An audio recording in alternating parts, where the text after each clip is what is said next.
Selamat sore mendengar radio antar Papua. Saat lagi Anda akan mendengarkan berita antar Papua dalam program Mimika dalam Berita. 450 aparat gabungan amankan pengambilan jenazah korban mutilasi. Sebanyak 450 aparat gabungan dikerahkan di Rumah Sakit Umum Daerah Mimika untuk mengamankan pengambilan jenazah korban mutilasi pada Jumat 16 September 2022 lalu. Pantauan antar Papua News, sebagian aparat berjaga di dalam Rumah Sakit Umum Daerah, ada yang berjaga di jalan masuk Rumah Sakit Umum Daerah Pantauan antar Papua News, sebagian aparat berjaga di dalam RSUD, ada yang berjaga di luar dan di jalan RSUD, dan berjaga di lokasi pembakaran mayat di Kilo 11. Saat ditemui wartawan di RSUD Mimika, saat menunggu keluarga korban, Kapolres Mimika AKBP IGD Putra mengatakan 450 personil yang mengamankan pengambilan jenazah tersebut terdiri dari unsur TNI, Polres Mimika, dan Brimob Mimika. Kapolres juga mengatakan keluarga korban rencananya mengambil jenazah 4 korban mutilasi warga Duga masing-masing bernama Arnold Lokbere, Leman Nirigi, Irian Nirigi, dan Atistini. Selanjutnya, jenazah dibawa ke rumah duka di Kilo 11, Kampung Kadunjaya, Distrik Wania untuk dikremasi. Kapolres Mimika mengungkapkan untuk pengamanan ada yang bersifat stasioner dan mobile, termasuk pengalian arus lalu lintas. Ya baik, terima kasih. Jadi hari ini memang dari pihak keluarga korban sudah menginformasikan ke kami bahwasanya hari ini akan dilakukan penjemputan jenazah yang masih ada di RSUD. Ya, kami dari TNI Polri mengantisipasi ada pihak-pihak lain yang memanfaatkan kesempatan ini. Kami melakukan pengamanan dengan melibatkan 450 personil gabungan TNI Polri. Kami pun sudah melakukan komunikasi dengan pihak keluarga. Harapan kami ya untuk pelaksanaan penjemputan bisa berjalan dengan baik, bisa berjalan dengan lancar. Kemudian kami sampaikan juga kepada pihak keluarga untuk bisa kiranya pada saat penjemputan menggunakan kendaraan. Karena kita analisa kalau seandainya penjemputan dilakukan dengan berjalan kaki, di samping jaraknya jauh, kemungkinan yang tidak kita inginkan sangat riskan sekali terjadi sepanjang perjalanan. Kapolres Mimika AKBP IGD Putra menjelaskan pengamanan dilakukan untuk antisipasi jangan sampai ada pihak-pihak memanfaatkan kesempatan itu untuk melakukan hal-hal anarkis di RSUD. Kapolres berharap acara penjemputan jenazah diharapkan berjalan dengan baik dan lancar. Sementara pihak keluarga korban pada saat penjemputan diarahkan menggunakan kendaraan roda 2 dan roda 4. Penjemputan dan pembakaran jenazah korban mutilasi berjalan dengan lancar. Penjemputan dan pembakaran jenazah korban mutilasi oleh keluarga korban dan tokoh Duga di Rumah Sakit Umum Daerah Mimika berjalan dengan lancar pada Jumat 16 September 2022. Jenazah dan potongan tubuh 4 korban mutilasi selanjutnya dikremasi di Jalan Poros Pomako kilometer 11 Kampung Kadunjaya, Distrik Wania, Kabupaten Mimika. Sebelum jenazah diserahkan oleh pihak RSUD Mimika, pihak keluarga korban bersama pihak RSUD Mimika menandatangani surat penyerahan jasad korban yang disaksikan Kapolres Mimika, AKBP IGD Putra, dan Dandim 1710 Mimika Dedi Cahyadi. Sebelum proses penyerahan jenazah, masyarakat beserta keluarga korban terlebih dahulu melakukan ibadah singkat. Ibadah dipimpin oleh Pendeta Deserius Adi. Setelah penandatanganan berita acara, jenazah kemudian dibawa rombongan keluarga korban menuju lokasi kremasi di Kilo 11 menggunakan 4 mobil jenazah sekira pukul 12.50 WIB. Ratusan masyarakat ikut mengantar menggunakan kendaraan roda 2 maupun roda 4. Selama proses pengantaran berlangsung, penjagaan dilakukan dengan ketat oleh personil gabungan dari TNI dan Polri.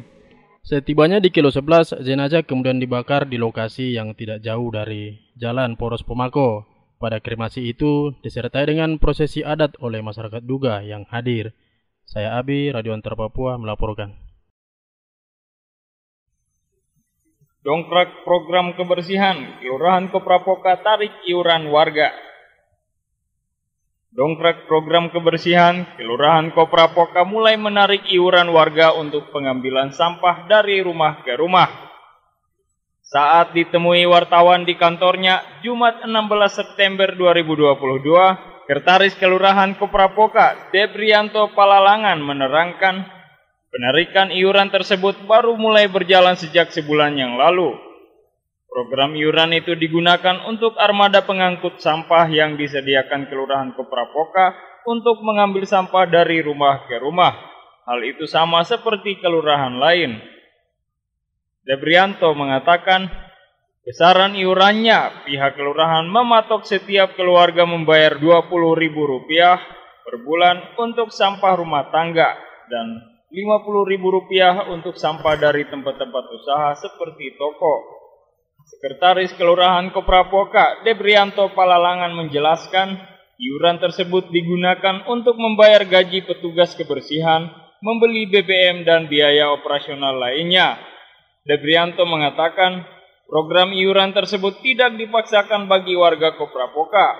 Warga diberi pilihan bisa mengikuti iuran atau warga membuang sampahnya sendiri ke tempat pembuangan sampah atau TPS. Kelurahan Inauga cari pemilik lahan TPS Busiri Tengah.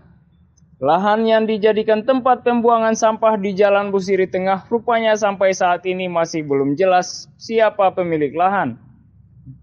Hal itu diutarakan Lurah Inauga Gerson Rumbarar saat ditemui APN di ruang kerjanya Jumat 16 September 2022. Gerson mengatakan pihak kelurahan sudah berupaya mencari tahu pemilik lahan tersebut sehingga dipastikan kegunaan lahan tersebut.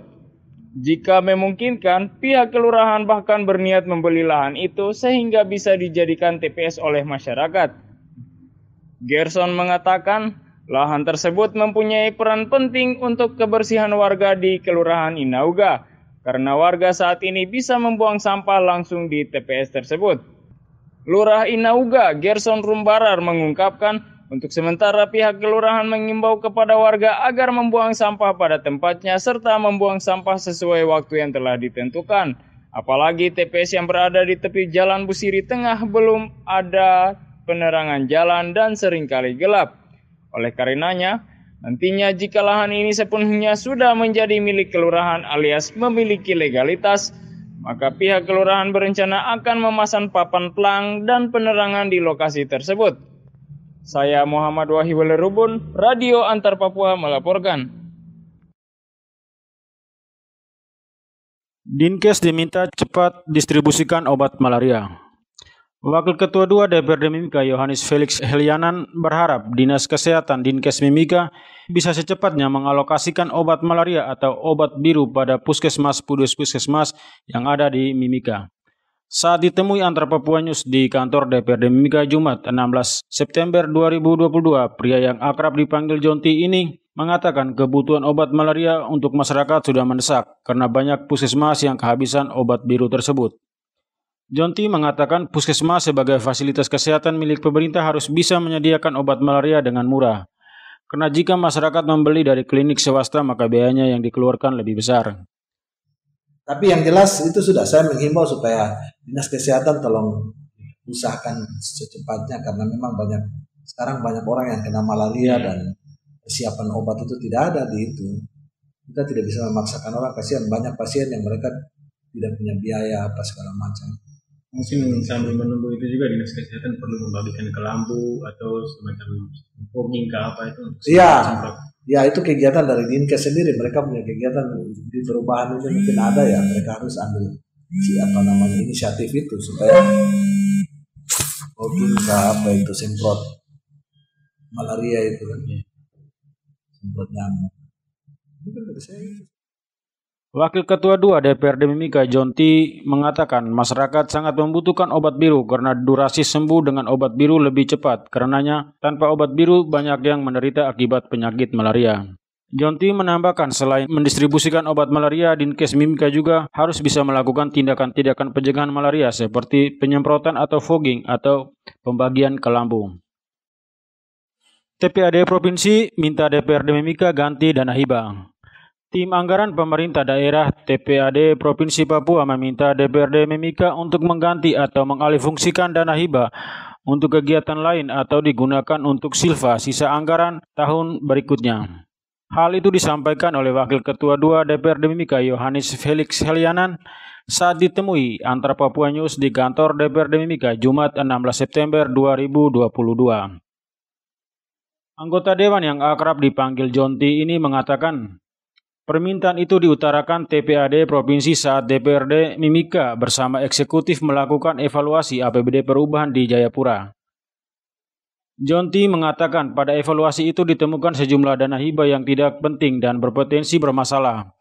Karena itu DPRD diberi waktu untuk merasionalisasi kembali anggaran-anggaran tersebut. Wakil Ketua 2 DPRD Mimika Jonti mengatakan pengalihan itu perlu dilakukan agar tidak terjadi masalah keuangan di kemudian hari. Terlebih ada dana hibah yang menjadi sorotan sehingga perlu ditangguhkan sembari berkoordinasi dengan aparat hukum.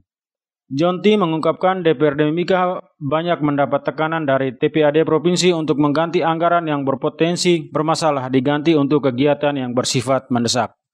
Saya Anis, Radio Antara Papua melaporkan.